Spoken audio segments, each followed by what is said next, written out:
เบิ่งเทื่อที่สี่ไพ่สรุปวันที่1 เดือน 1 2026วันพฤหัส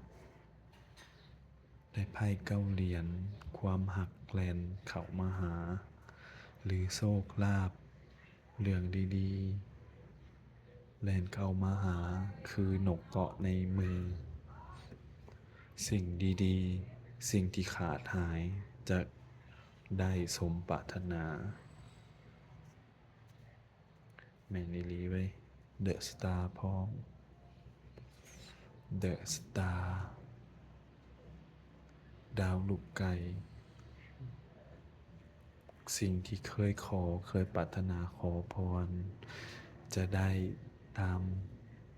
ความปรารถนาเด็กความสุขอีกแล้ว The World ความสุขความสมหวังเป็นไพ่บทสรุปที่โคตรดี ถึงว่าจะมีความขัดแย้งเกิดขึ้นปัญหาความผิดหวังเสียใจ การถอยหนีถอยออกจากปัญหา การเดินทาง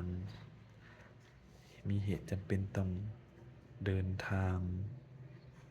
การหนีจากปัญหา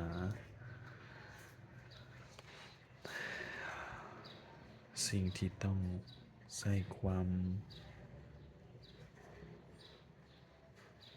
เกิดเนี่ยความแข็งแกร่งความตรงความทรหดอดทนความศักดิ์สิทธิ์เนาะความอำนาจ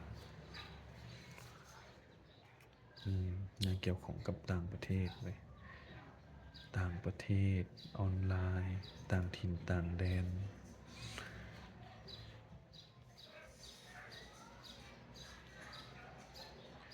นักปราชญ์ต้องเปิดเพลงอะการความกดดัน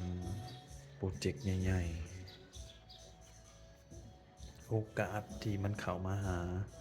ความหักที่มันเข้ามาหาเรื่องราวหลายๆอย่างที่มันจะเข้ามาหา